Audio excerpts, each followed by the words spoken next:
Willkommen. Willkommen zu dieser stillen Stunde.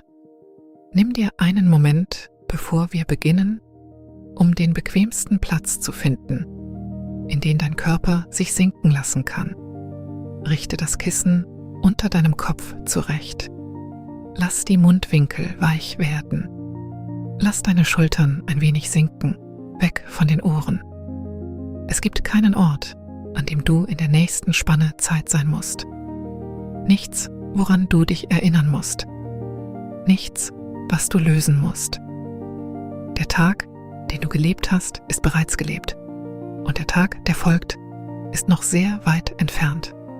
Was hier ist, jetzt, ist nur der Klang einer Stimme und der langsame Rhythmus deines eigenen Atems und das warme Gewicht deines Körpers, der sanft in das versinkt, was ihn hält. Heute Abend reisen wir an eine warme Küste.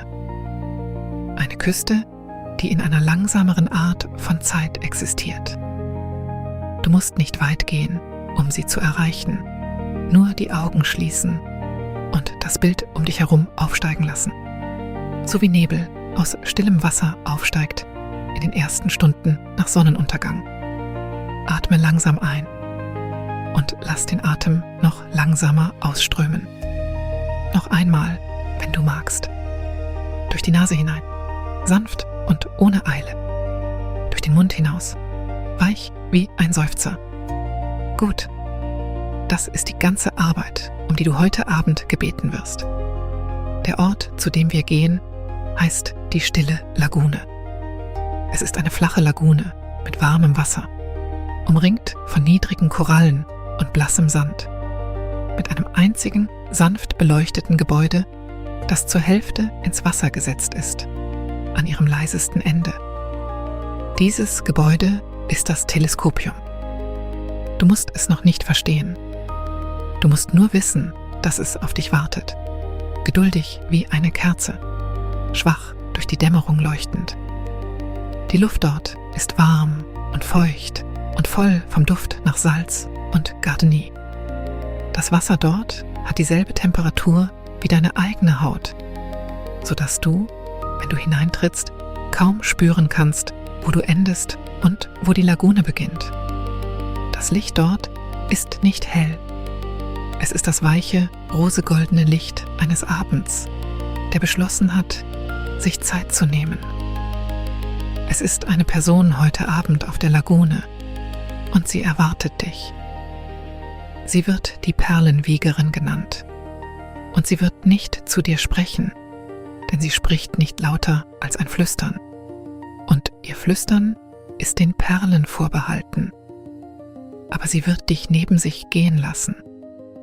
Sie wird dich zusehen lassen. Sie wird dich im Takt ihrer stillen Runden atmen lassen, während die Flut sich einmal langsam unter den Sternen wendet.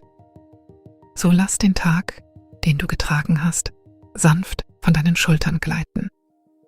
Lass ihn am Fuß des Bettes liegen bleiben. Du kannst ihn morgen wieder aufheben, wenn du möchtest.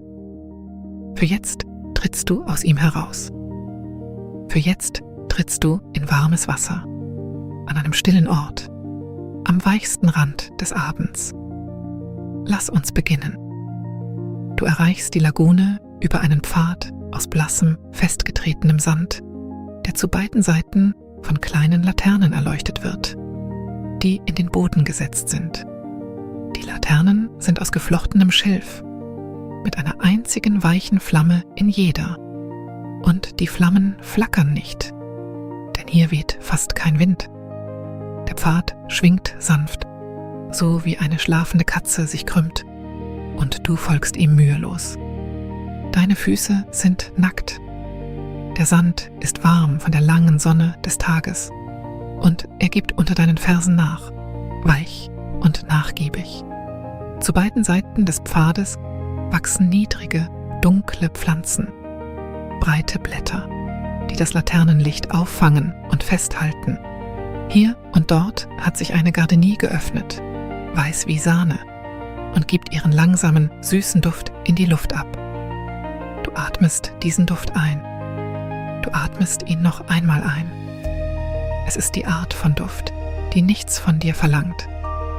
Er ist einfach da, so wie der Mond da ist, so wie die Wärme da ist. Der Pfad beginnt sich sehr sanft zu senken und du kannst die Lagune hören, bevor du sie sehen kannst. Der Klang der Lagune ist nicht eigentlich ein Klang. Er ist eine Weichheit. Er ist das Fehlen von Kanten. Während du näher kommst, wirst du dir des kleinen, langsamen Plätscherns von Wasser am Sand bewusst und dann, noch leiser, des Tröpfelns kleiner Fische, die irgendwo draußen in der Mitte die Oberfläche durchbrechen, wie das Tippen von Fingerspitzen auf Stoff. Du kommst um die letzte Biegung des Pfades und die Lagune öffnet sich vor dir. Sie ist ein weites, flaches Becken aus stillem Wasser, gehalten in einem Halbkreis aus niedrigen Korallen. Das Wasser ist zugleich dunkel und leuchtend. Dunkel, wo der Himmel sich spiegelt. Leuchtend, wo unter der Oberfläche kleine Laternen in den Lagunenboden eingelassen sind, die durch das Wasser nach oben glühen wie vergrabene Lampen. Die Laternen sind weit voneinander entfernt. Jede ist ein weicher, aufblühender Lichtpunkt. Und das Wasser über jeder von ihnen kräuselt sich sehr sanft, in langsamen, konzentrischen Ringen. Am anderen Ende der Lagune erhebt sich das Teleskopium. Es ist ein niedriges Gebäude, nicht höher als ein kleines Haus, gebaut aus blassem Korallenstein und Scheiben aus altem, leicht welligem Glas. Das Glas fängt das Licht ein und macht es weich. Die Wände schwingen, so wie eine Muschel sich windet. Eine Seite des Gebäudes steht auf trockenem Sand und die andere Seite ruht in der Lagune selbst. Das warme, flache Wasser plätschert sanft an seine unteren Wände. Vom Dach des Teleskopiums erstrecken sich mehrere lange Messingröhren nach außen und nach unten, wie die geduldigen Hälse weidender Tiere, jede in einem Winkel ins Wasser gerichtet. Das sind die Lauschröhren. Das sind die Röhren, durch die die Perlenwiegerin ihre tonalen Schlaflieder flüstert, ihren Atem durch das polierte Messing hinabsendet, hinab in die warme Dämmerung der Lagune, wo die Muscheln in ihren Wiegen ruhen und die Perlen schlummern und sich langsam, Saison um Saison, ihren weicheren Farben annähern. Du stehst am Rand der Lagune und du schaust einfach nur. Das Wasser umspült deine Zehen, warm, nicht kälter als deine eigene Haut. Die Luft ist feucht und still. Gardeni und Salz. Salz und Gardeni. Irgendwo tippt ein Fisch einmal auf die Oberfläche und dann zweimal und dann ist es wieder still. Eine Gestalt bewegt sich langsam durch die Lagune. Sie wartet. Das Wasser reicht ihr bis zu den Schienbeinen. Ihr langer, blasser Rock lose um die Schenkel gerafft, damit er trocken bleibt. Sie ist die Perlenwiegerin. Sie hat dich noch nicht gesehen. Oder vielleicht hat sie es. Aber Begrüßung ist nicht die Art von Bewegung, die sie macht. Sie bewegt sich durch ihren Abend, so wie Wasser sich durch ein langes, flaches Steinbecken bewegt. Ohne Eile, ohne Widerstand, die Form annehmend dessen, was es als nächstes halten muss. In einer Hand trägt sie eine weiche Stofflaterne, die in der Farbe von warmem Honig leuchtet. In der anderen Hand eine kleine Messingkelle, die Art, mit der man Öl aus einem Krug schöpft. Ihr Haar ist dunkel und locker mit einer einzigen geschnitzten Muschel hochgesteckt. Ihre Füße sind, wie deine, nackt. Sie summt, ganz leise. Ein tiefer, langsamer Ton. Keine Melodie, die du ein Lied nennen würdest. Nur eine Art langer, gesetzter Atem, der seine Tonhöhe gefunden hat. Du trittst ins Wasser. Die Lagune nimmt dich auf. Die Wärme legt sich um deine Knöchel, so wie warmes Badewasser sich nach einem langen Tag anfühlt. Der sandige Grund ist weich unter deinen Füßen.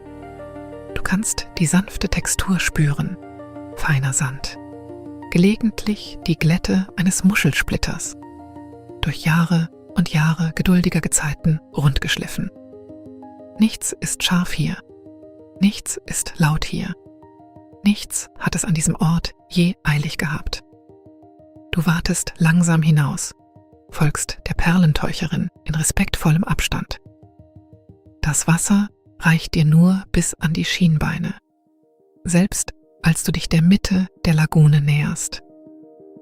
Die versunkenen Laternen leuchten um dich herum auf, und wenn du über sie hinweggleitest, wandert das warme Licht über deine Haut und bemalt die Unterseite deiner Knie mit weichem Gold.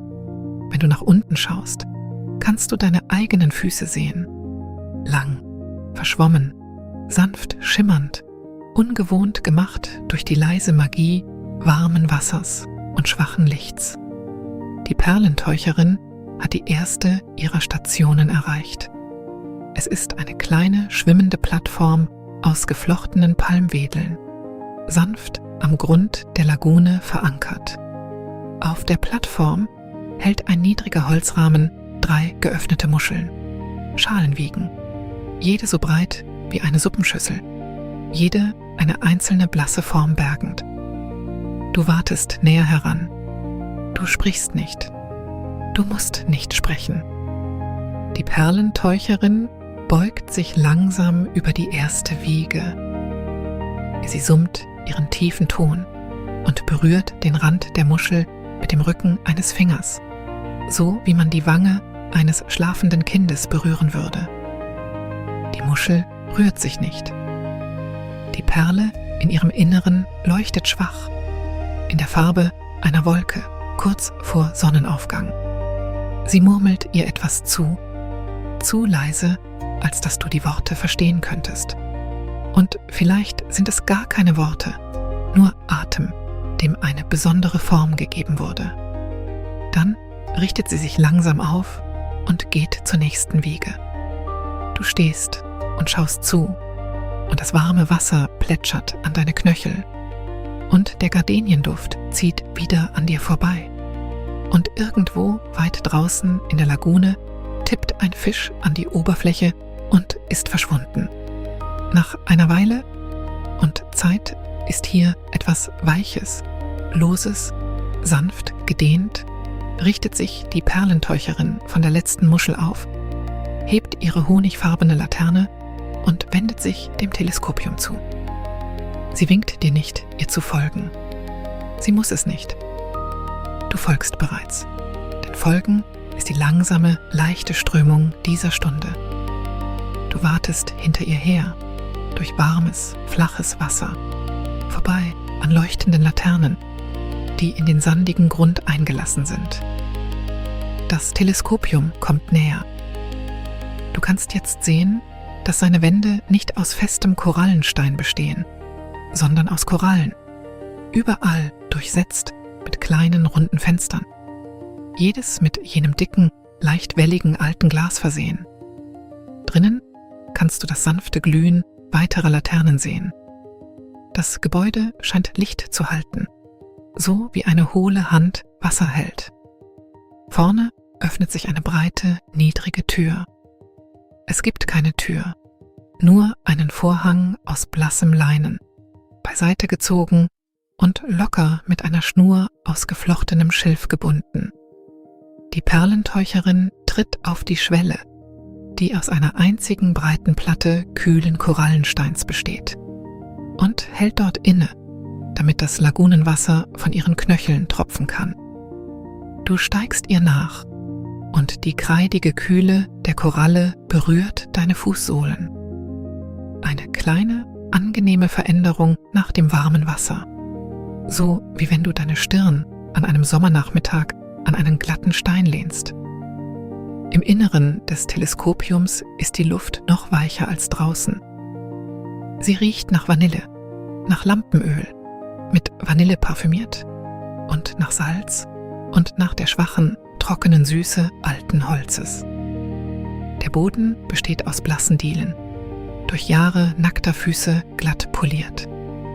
Die Decke ist niedrig und gewölbt, wie das Innere einer Muschel.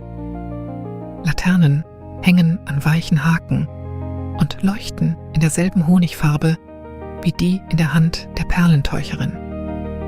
An den Wänden ringsum kommen die langen Messingrohre, die du von draußen gesehen hast, durch die Koralle herein, dort sauber abgedichtet, wo sie eintreten und spannen sich in anmutigen Bögen quer durch den Raum. Jedes Rohr endet an einem polierten, hölzernen Mundstück, in bequemer Höhe angebracht, damit man sich heranlehnen und hineinsprechen kann. Neben jedem Mundstück ist eine kleine Messingplatte mit einem einzigen Wort graviert.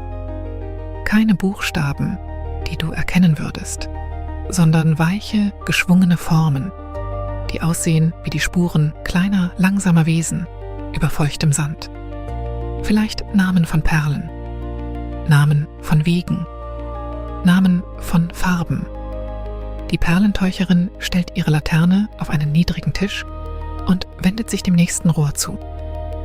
Sie legt eine Hand leicht auf das Messing, so wie man eine Hand auf die warme Flanke eines schlafenden Tieres legen würde. Sie schließt die Augen und sie beginnt zu summen. Ihr Summen ist tief und gleichmäßig und sehr leise. Es wandert in das Mundstück hinein, das polierte Messing hinab, dem sanften Bogen des Rohres entlang, durch die Wand des Teleskopiums hinaus und hinab in das warme Lagunenwasser, wo es eine ganz bestimmte Muschel erreicht, in einer ganz bestimmten Wiege, in der eine ganz bestimmte Perle darauf wartet, um eine einzige Schattierung vertieft zu werden, hin zu einem sanfteren Rosa. Du kannst das Summen natürlich im Raum hören, aber du kannst es irgendwie auch wandern hören. Du kannst es wandern fühlen. Das Messingrohr vibriert ganz schwach, so wie ein langstieliges Glas vibriert, wenn man mit der Fingerspitze über seinen Rand fährt. Und das Summen ist ein langsamer Ton, keine Melodie. Und die Perlentäucherin hält ihn mühelos, denn ihr Atem ist lang und gleichmäßig und durch Jahre dieser Arbeit geschult. Du stehst in respektvollem Abstand und atmest, ohne es zu wollen, im Takt ihres Summens. Dein Einatmen entspricht ihrem Einatmen. Dein Ausatmen entspricht dem langsamen Abklingen ihres Tones. Nach ein paar Atemzügen bemerkst du, dass sich deine Schultern entspannt haben. Nach ein paar weiteren bemerkst du, dass sich auch die Mundwinkel entspannt haben. Nach einer Weile bemerkst du nichts mehr außer der warmen Luft und dem Vanilleduft und dem langen, ruhigen Ton, der durch das Messing wandert. Die Perlentäucherin beendet ihr Summen. Nicht abrupt, hier gibt es nichts Abruptes, sondern indem sie den Ton in Atem auslaufen lässt und den Atem in Stille. Sie öffnet die Augen. Sie geht langsam zum nächsten Rohr. Sie legt die Hand auf sein Messing. Sie schließt die Augen. Und sie beginnt erneut. Jedes Rohr hat ein etwas anderes Summen. Jede Perle, das verstehst du, ohne dass es dir gesagt wird, verlangt nach einem etwas anderen Ton. Einem Ton, abgestimmt nicht auf das Ohr, sondern auf die langsame Farbe, die sie tief in ihrem Inneren trägt. Eine Perle wird zu einem sanfteren Rosa hingelockt, eine andere zu einem tieferen Cremeton, eine andere zu jenem blassen Grün, das am Grund gewisser flacher Meere lebt, kurz vor der Morgendämmerung. Du musst nicht wissen, welche ist. Du musst nur lauschen.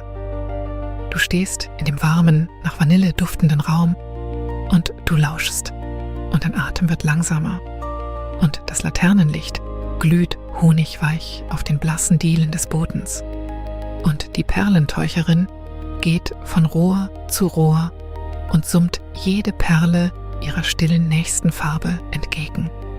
Als sie mit den Rohren fertig ist, tritt die Perlentäucherin vom letzten Mundstück zurück und lässt ihre Hände sanft an den Seiten herabsinken.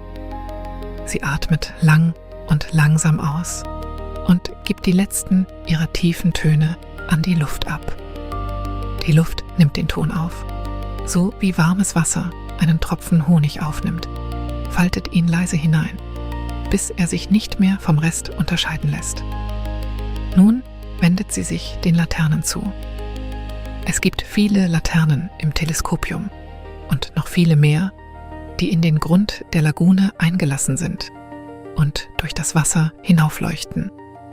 Jede einzelne brennt mit einem weichen, langsam zehrenden Öl, schwach mit Vanille parfümiert. Jede einzelne trinkt ihr Öl in derselben geduldigen Geschwindigkeit, in der ein schlafendes Wesen die Luft trinkt. Aber auch geduldige Wesen müssen gepflegt werden, und die Perlenteucherin pflegt sie eine nach der anderen, jeden Abend, wenn die Gezeiten zu wenden beginnen. Sie hebt ein kleines Tongefäß von einem niedrigen Regalbrett. Das Gefäß ist rundbauchig und sanft braun, verschlossen mit einem Holzstöpsel, geschnitzt in der Gestalt eines schlafenden Fisches. Sie öffnet das Gefäß und der Vanilleduft steigt auf. Jetzt tiefer, satter, wie der Geruch von Kuchenteig, der hinten in einer warmen Küche gefaltet wird. Sie hebt ihre kleine Messingkelle, jene, die sie den ganzen Abend bei sich getragen hat, und taucht sie behutsam in das Gefäß. Sie füllt sie nicht bis zum Rand. Sie füllt sie nur halb, denn die Kelle möchte, wie alles andere an diesem Ort, nicht gehetzt werden. Sie tritt an die erste Laterne. Sie hängt auf Schulterhöhe, an einer weichen, geflochtenen Schnur. Sie öffnet das kleine Glastürchen an ihrer Seite mit einem leisen Klicken. Sie neigt die Kelle, langsam, und das Öl rinnt in einem dünnen goldenen Faden in das Reservoir unter dem Docht. Du kannst das leise, sanfte Geräusch hören, mit dem das Öl sich setzt. Ein Geräusch kleiner als ein Seufzer, größer als ein Gedanke. Die Flamme im Innern der Laterne wird um einen einzigen Schimmer heller und beruhigt sich dann, zufrieden. Sie schließt das Laternentürchen. Sie tritt zur nächsten Laterne. Sie taucht und sie gießt und sie schließt und sie geht weiter. Du folgst ihr mit den Augen und du atmest. Und dein Atem ist inzwischen so lang und so geduldig geworden, wie ihr Summen es war. Du hast nicht entschieden, dass dies geschehen soll. Es geschah, weil die Lagune es entschieden hat. Die Lagune entscheidet solche Dinge so, wie ein guter Gastgeber die Temperatur des Badewassers entscheidet, ohne viel Aufhebens darum zu machen. Nachdem alle Laternen im Innern nachgefüllt sind, trägt die Perlenteucherin ihr Gefäß und ihre Kelle durch den Leinenvorhang hinaus und zurück in das warme, flache Wasser der Lagune. Du trittst von der kühlen Korallenschwelle hinab und folgst ihr. Das Wasser begegnet wieder deinen Knöcheln, warm, weich, kaum zu unterscheiden von deiner eigenen Haut. Du wartest hinaus zur nächstgelegenen der Lagunenbodenlaternen. Diese Laternen sind anders als jene drinnen.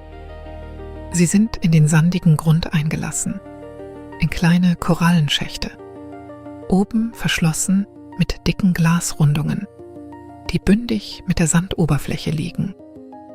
Du kannst die Flamme unter dem Wasser brennen sehen, weich und gleichmäßig, und ihr goldenes Leuchten steigt durch die seichte Lagune empor und erhellt die Unterseite des Wassers wie ein verborgener Mond. Die Perlenteucherin kniet sich, langsam, in das warme Wasser. Der nasse Rock stört sie nicht. Sie hebt einen kleinen Griff an der Seite des Korallenschachts und neigt die Glasabdeckung auf. Kein Wasser strömt hinein. Der Schacht ist klug gebaut, mit Sandwänden, die nur eine Spur über den Wasserspiegel ragen, wie eine winzige, trockene Insel rings um jede Laterne. Sie taucht ihre Messingkelle in das Ölgefäß. Sie neigt den dünnen goldenen Faden Öl in die Laterne. Sie schließt die Glasabdeckung. Die Flamme wird um einen einzigen Schimmer heller und beruhigt sich. Sie erhebt sich langsam. Sie wartet weiter. Du folgst. Es gibt viele Laternen in der Lagune und jede einzelne zu pflegen braucht ihre eigene kleine Handvoll Zeit. Aber es eilt nicht. Es eilt niemals. Die Gezeiten werden sich wenden, wenn sie sich wenden, und keinen Augenblick eher. Und die Perlenteucherin weiß das mit der tiefen Gelassenheit eines Menschen, der sehr lange am langsamen Wasser gelebt hat. Während sie arbeitet, wird die Lagune noch stiller. Das letzte Tageslicht ist aus dem Himmel verblasst und die Sterne haben begonnen, sich zu sammeln, einer nach dem anderen, bis der Himmel über dir ein dunkles, weiches Sieb aus ihnen ist. Die Lagune spiegelt die Sterne auf ihrer Oberfläche, zwischen den Lichtringen, die von den Laternen unten aufsteigen. Wenn du hinabblickst, siehst du beide Welten zugleich, den weichen goldenen Schein vom Grund der Lagune und das blasse, silberne Streuen der Sterne auf ihrer Oberfläche, die sich im warmen, dunklen Wasser dazwischen begegnen. Du wartest langsam. Du atmest langsam. Du musst über nichts nachdenken. Du musst dich an nichts erinnern.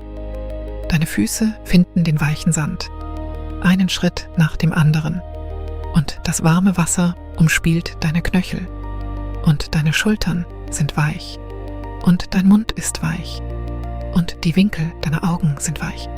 Und deine ganze Gestalt erweicht. Langsam. Hin zur Gestalt der Lagune selbst. Als die letzte Lagunenlaterne nachgefüllt ist, hält die Perlenteucherin inne. Im warmen, flachen Wasser und steht ganz still.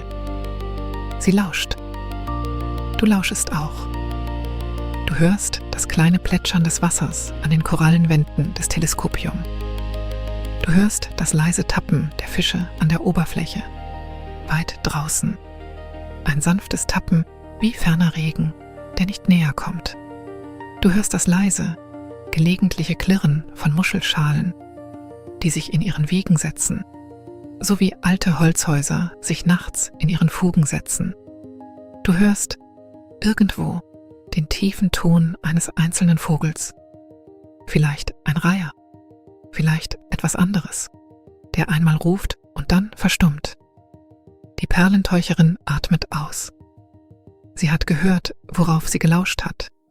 Oder sie hat die Abwesenheit von allem Unrechten gehört, was oft dasselbe ist.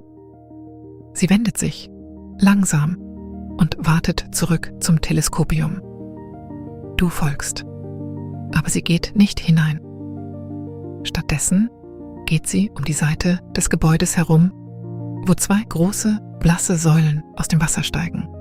Korallenpfeiler, kreidig und kühl, höher als sie selbst, eingelassen in den Grund der Lagune und in das sandige Ufer.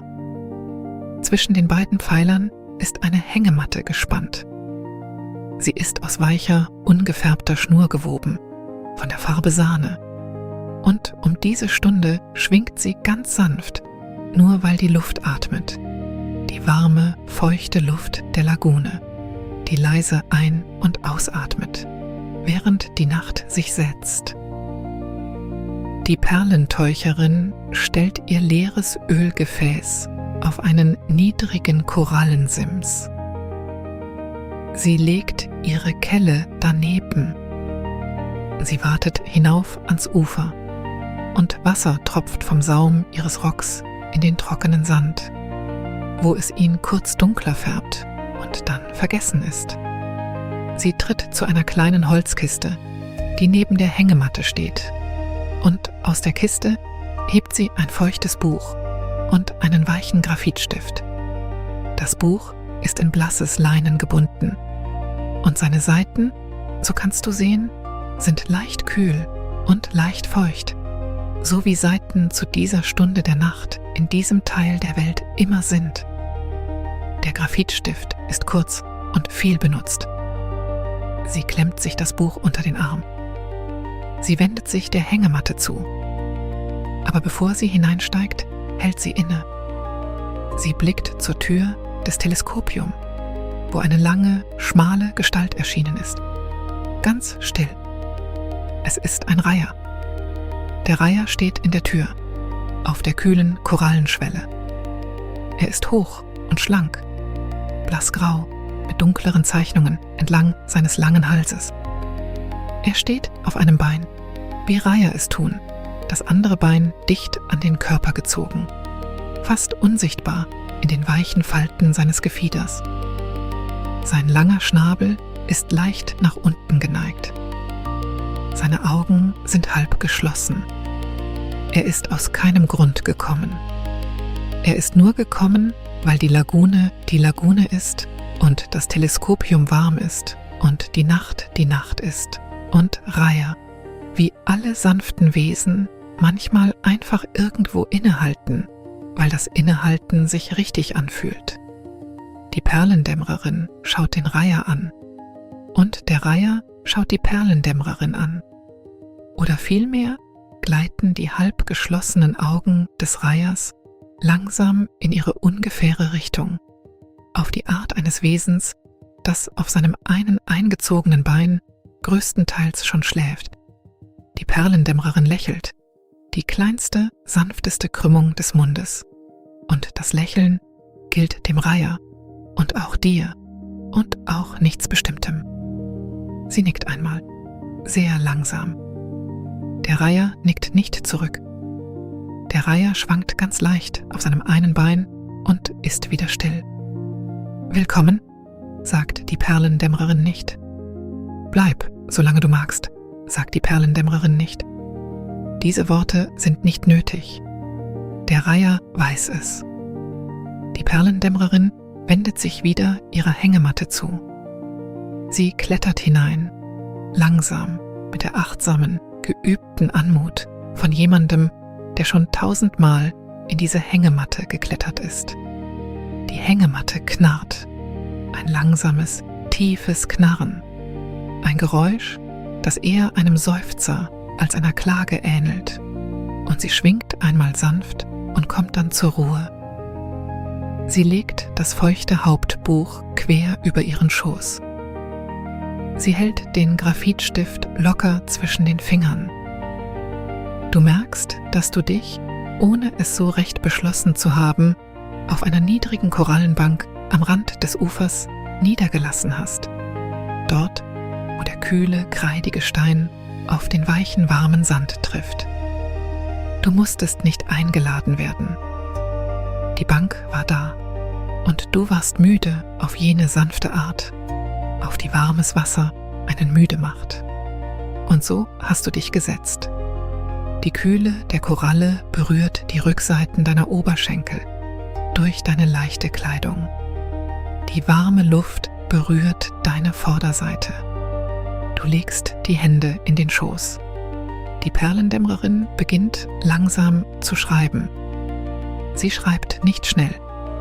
Sie schreibt so, wie ein kleiner Bach seinen Weg über eine Sandbank findet.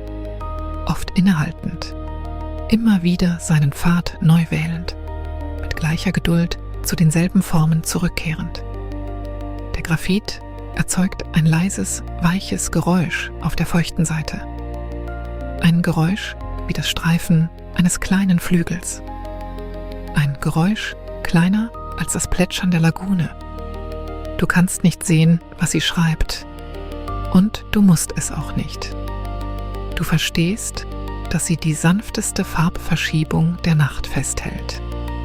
Dass eine der dämmernden Perlen sich im Lauf ihres Summens um eine einzige Nuance vertieft hat, zu einem weicheren Rosé hin. Du verstehst, dass dies die Arbeit des ganzen Abends ist, destilliert zu einer einzigen Zeile in einem feuchten Hauptbuch. Eine Perle, eine Nuance, ein sanfter, langsamer Schritt hin zu einer Farbe, die die Lagune behalten will. Sie beendet ihre Zeile. Sie schließt das Hauptbuch nicht. Sie lässt es offen auf ihrem Schoß ruhen, den Graphitstift an der Buchmitte entlang. Sie lässt den Kopf zurücksinken gegen die cremefarbene Schnur der Hängematte. Sie atmet aus. Die Hängematte knarrt, sehr leise. Lange Zeit geschieht nichts. Oder vielmehr geschehen viele kleine Dinge. Keines davon in Eile. Der Reiher in der Türöffnung schwankt sanft auf seinem einen Bein. Das Wasser plätschert gegen die Korallensäulen, warm und geduldig. Die Laternen glühen honiggolden unter dem dunklen Spiegel der Lagune. Die Sterne sammeln sich langsam zu den Formen, die sie zu dieser Jahreszeit bewahren. Die Messingrohre des Teleskopiums fangen das Laternenlicht ein und halten es, weich entlang ihrer langen Bögen. Der Duft von Gardenie zieht an dir vorbei und der Duft von Salz und der Duft von Vanillelaternenöl und der Duft von warmem, feuchtem Sand. Du sitzt auf der kühlen Korallenbank und du atmest. Du zählst deine Atemzüge nicht. Du misst sie nicht. Du lässt sie nur kommen und lässt sie gehen, so wie die Lagune ihre kleinen Fische die Oberfläche antippen und zurück ins Dunkel sinken lässt. Nach einer Weile wirst du eines leisen Klanges gewahr, der vom Teleskopium herüberkommt. Es ist die Lagune, vielleicht die ausatmet. Es ist das langsame Treiben warmer Luft durch die offene Tür. Es ist das schwache Summen eines der Messingrohre, desjenigen, das auf jene Perle gestimmt ist, die sich heute Nacht um eine einzige Nuance vertieft hat. Auch wenn die Perlendämmererin still in ihrer Hängematte liegt, trägt das Rohr noch die Erinnerung an ihr Summen, so wie eine Glocke die Erinnerung an ihr letztes Läuten in den kleinen Schwingungen ihres Eisens trägt. Du lauschst der Erinnerung an das Summen. Es ist kaum ein Klang. Es ist eher ein Gefühl, eine lange, tiefe, gleichmäßige Wärme in der Luft. Die Art von Wärme, die dich hält, so wie warmes Wasser dich hält.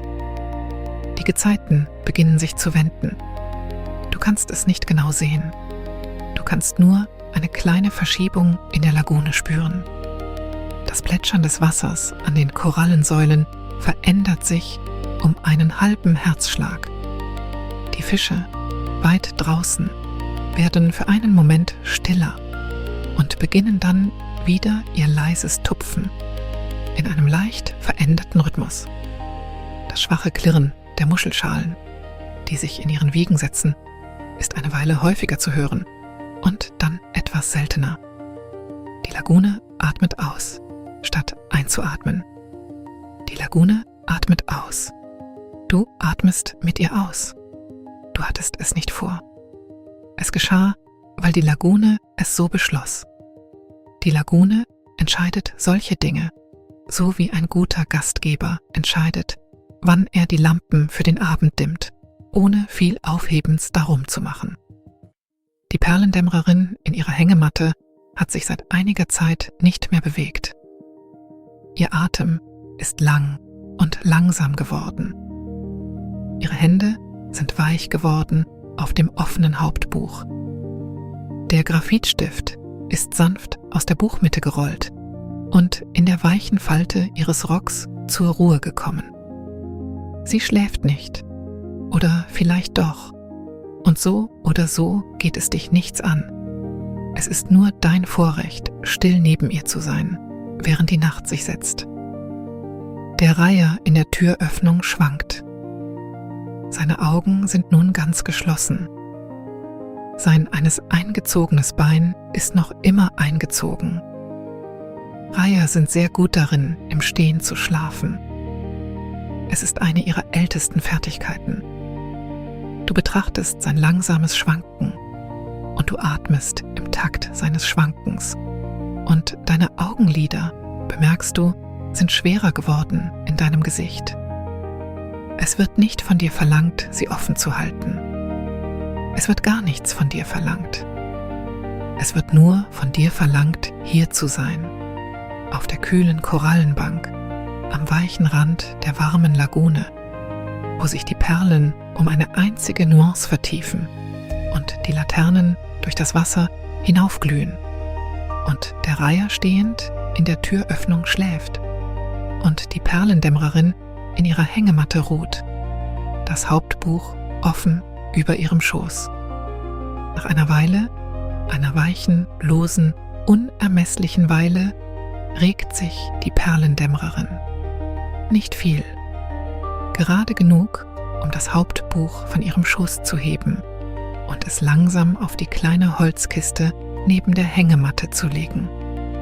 Sie platziert den Graphitstift entlang der Buchmitte des Hauptbuchs.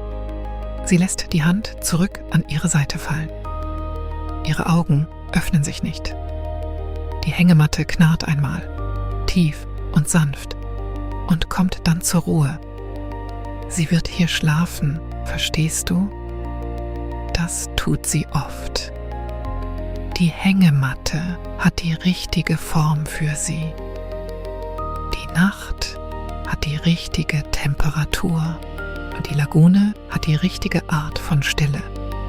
Wenn sie erwacht, werden sich die Gezeiten ganz gewendet haben und die Perlen werden im tiefsten Teil der Nacht in ihren Wiegen geruht haben und die Laternen werden sanft weitergebrannt haben und der Morgen, wenn er kommt, wird ohne Eile kommen.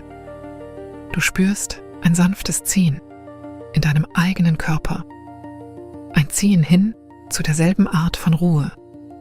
Du brauchst keine Hängematte, du brauchst keine kühle Korallenbank.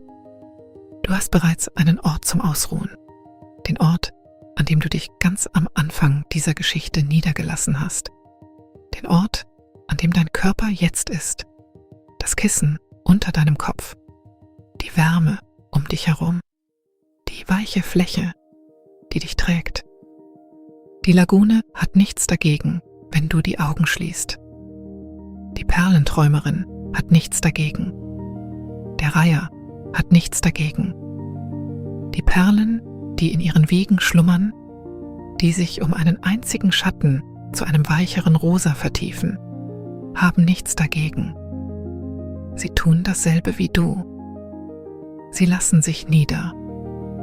Sie lassen sich von den langen, warmen, geduldigen Stunden der Nacht sanft in etwas tragen, das stiller ist als der Ort, an dem sie begonnen haben. Lass deinen Atem länger werden. Lass deinen Atem langsamer werden. Lass deine Schultern ein wenig weiter sinken, weg von den Ohren. Lass deinen Mund weich werden. Lass deine Augenlider schwer sein. Das warme, seichte Wasser plätschert an den Korallensäulen. Die Laternen leuchten honiggolden unter der Oberfläche der Lagune. Die Messingröhren halten die Erinnerung an ein langes, tiefes Summen. Der Duft der Gardenien zieht vorbei, sanft und süß. Der Salzduft zieht vorbei, sanft und klar. Der Vanilleduft zieht vorbei, sanft und warm. Die Perlenträumerin atmet in ihrer Hängematte, lang und langsam. Der Reiher atmet im Türrahmen, lang und langsam. Die Lagune atmet in ihrem weiten, warmen Becken, lang und langsam. Du atmest mit ihnen. Du musst dich nicht anstrengen. Du musst nichts tun. Die Gezeiten haben sich gewendet. Die Nacht hat sich gesetzt. Die Perle hat sich um einen einzigen Schatten vertieft. All die kleine Arbeit des Abends ist sanft getan worden. Und nun gibt es nichts mehr zu tun und nichts mehr zu denken und nichts mehr, woran du dich erinnern müsstest. Lass dich treiben.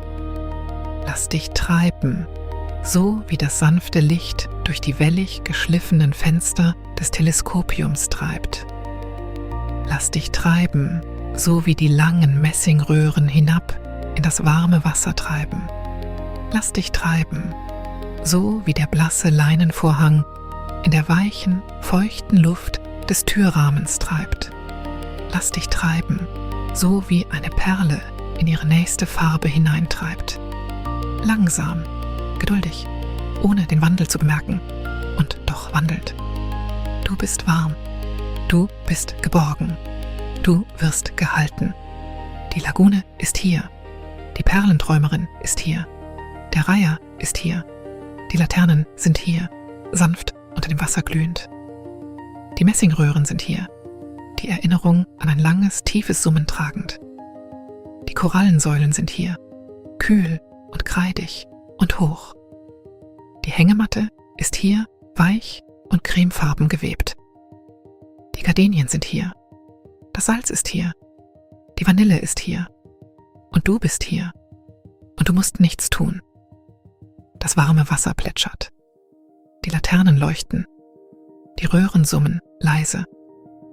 Die Muscheln setzen sich, leise. Die Fische trippeln, weit draußen, in einem sanften, fernen Rhythmus. Der Reiher schwankt. Die Hängematte knarrt. Die Nacht atmet. Die Perle träumt. Du träumst. Warmes Wasser. Sanftes Licht. Salz und Gardenie. Salz und Gardenie und Vanille. Kühle Koralle. Langes Messing. Tiefes Summen. Langsame Gezeiten. Die Perle vertieft sich um einen einzigen Schatten. Die Lagune atmet aus. Du atmest aus. Ruhe jetzt. Ruhe ganz. Ruhe so lange, wie du es brauchst. Die Lagune wird dich halten. Die Nacht wird dich halten. Die Stille wird dich halten.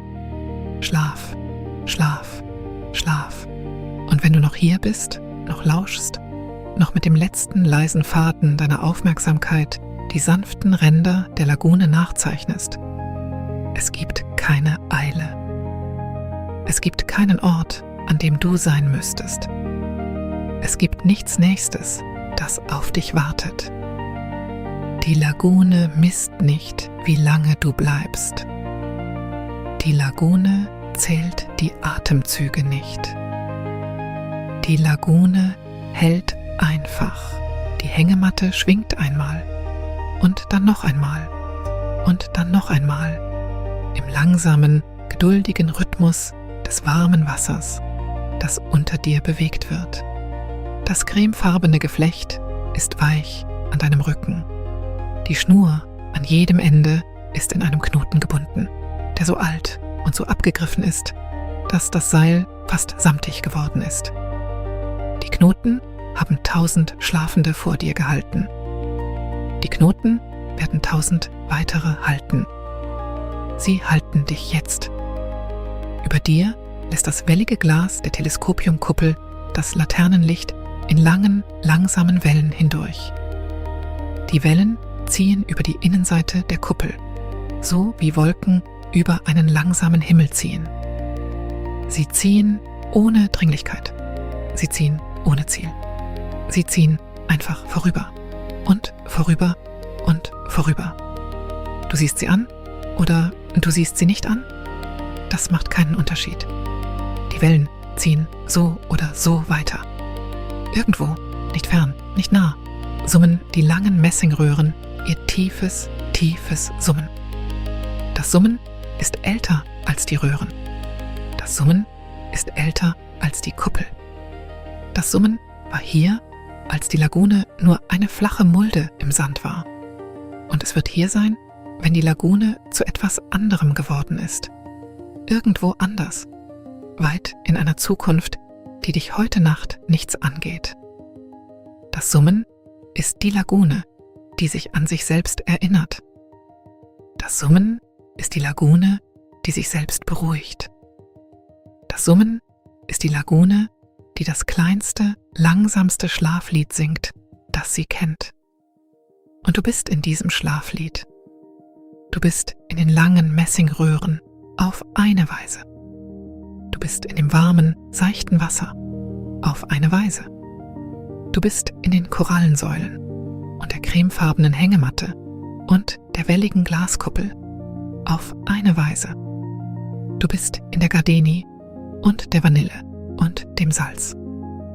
Du bist in der Stille. Der Reiher hat sich seit langem nicht mehr bewegt. Der Reiher steht im Seichten auf einem langsamen Bein, den Kopf weich an die Schulter gelegt. Seine langen Federn haben die Farbe mondbeschienener Perlen. Seine Augen sind geschlossen oder fast geschlossen oder vielleicht halb geschlossen auf die geduldige, unbesorgte Art von Geschöpfen, die die Nacht kennen und ihr vertrauen. Wenn der Reiher träumt, dann träumt er von kleinen silbernen Fischen, die in langsamen Kreisen ziehen. Wenn der Reiher nicht träumt, dann steht der Reiher einfach und atmet und isst. Du kannst sein wie der Reiher. Du kannst auf einem stillen Gedanken stehen und den Rest beiseite legen und einfach sein. Unter dem Wasser setzen die Laternen ihr langsames Leuchten fort. Sie sind rund, glatt, von der Größe kleiner Melonen, und sie ruhen auf dem sandigen Grund der Lagune, als wären sie dort gewachsen. Vielleicht sind sie es. Niemand weiß es genau. Niemand muss es genau wissen. Ihr Licht hat die Farbe warmen Honigs, weichen Bernsteins, des Inneren eines Pfirsichs, der gegen eine Kerze gehalten wird. Ihr Licht erreicht die Unterseite der Oberfläche und breitet sich in langsamen Ringen nach außen aus. Die Ringe überlagern sich. Die Ringe flechten sich. Die Ringe lösen sich auf. Du siehst die Ringe an oder du siehst sie nicht an. Die Ringe ziehen so oder so weiter. Die Korallensäulen erheben sich aus dem seichten Wasser an den Rändern des Raumes. Sie sind blass, fast kreideweiß, mit dem leisesten Hauch von Rosa dort, wo das Laternenlicht sie von unten berührt. Sie sind kühl bei Berührung. Du erinnerst dich daran, von vorher, von früher, aber sie fühlen sich nicht kalt an. Sie fühlen sich an wie das Innere einer Muschel. Sie fühlen sich an wie die Morgenseite eines glatten Steins. Die Säulen sind sehr alt. Die Säulen sind sehr geduldig.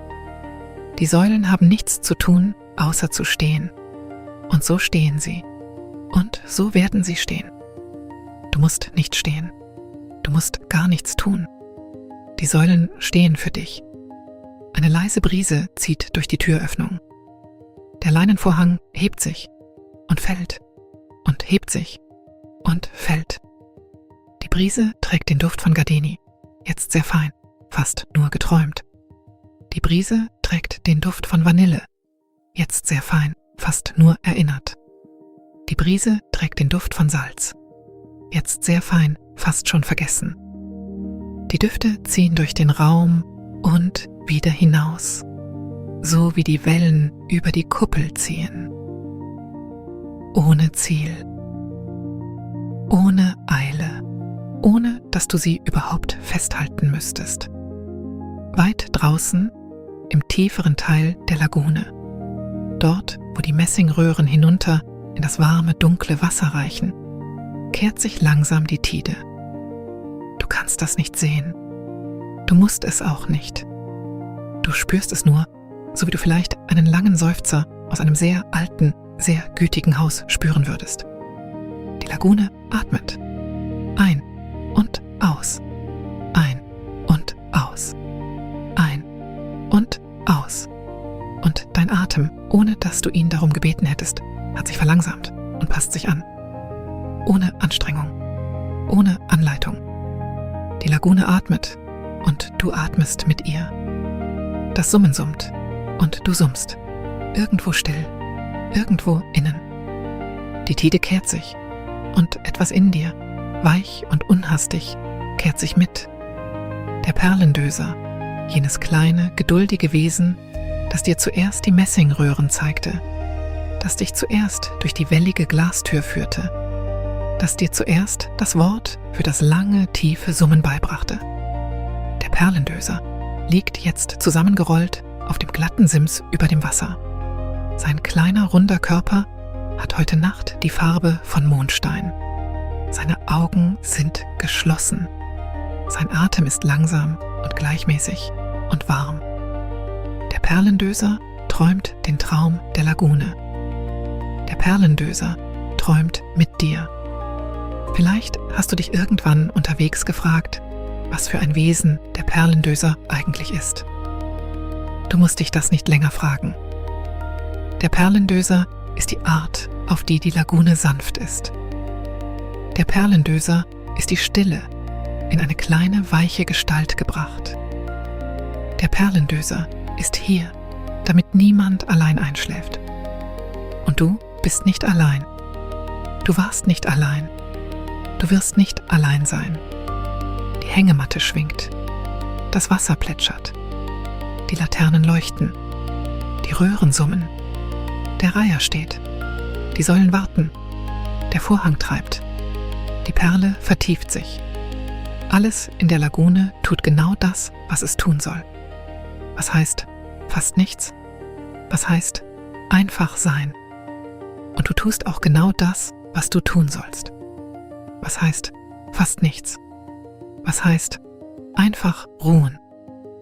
Es gibt nichts zu Ende zu bringen. Es gibt nichts in Ordnung zu bringen.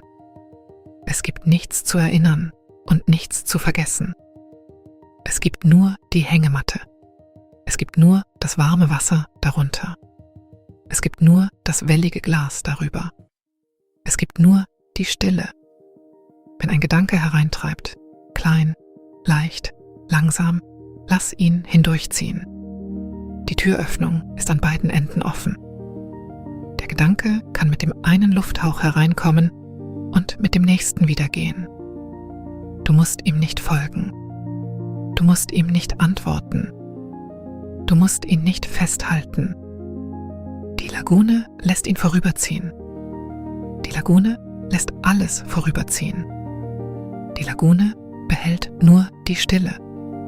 Die Perle auf dem Sims, jene, die der Perlendöser von Anfang an sehr langsam gedreht hat, hat erneut die Farbe gewechselt. Sie hat jetzt die Farbe der Morgendämmerung, obwohl die Morgendämmerung noch fern ist. Sie hat die Farbe des Inneren einer Muschel. Sie hat die Farbe warmer Milch. Sie hat die Farbe des Schlafs. Du hast nicht bemerkt, wie sie sich verändert hat. So geschehen die tiefsten Veränderungen.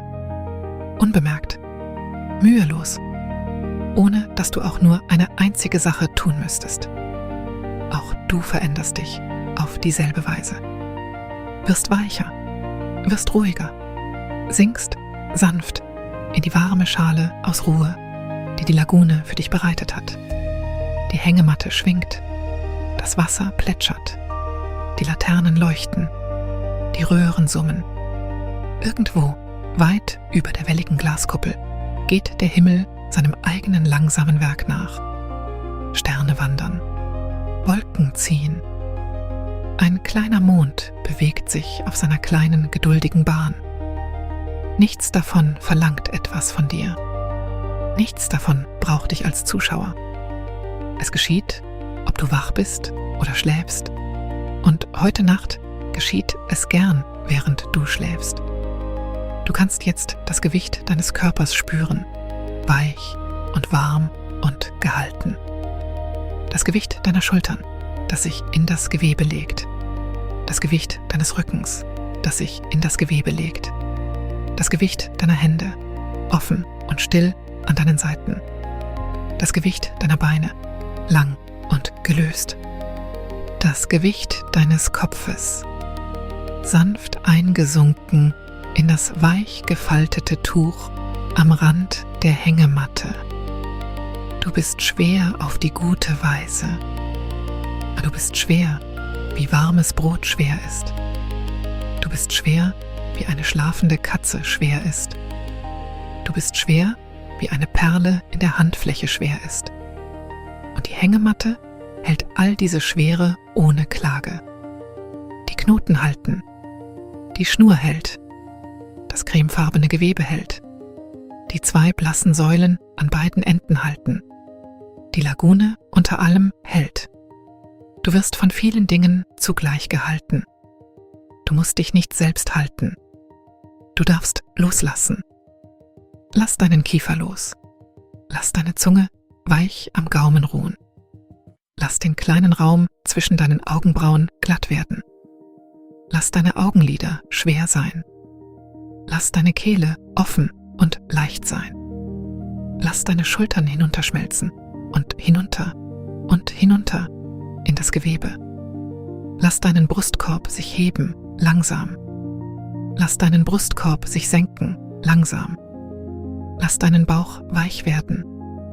Lass deine Hüften sich lösen. Lass deine Knie schwer werden.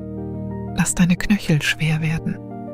Lass die Sohlen deiner Füße ruhen, warm an der Innenseite der Hängematte. Du bist eine weiche, warme Gestalt, die an einem weichen, warmen Ort ruht. Die Lagune ist hier. Die Stille ist hier. Das Summen ist hier. Du bist hier. Und die Nacht ist lang. Die Nacht ist großzügig.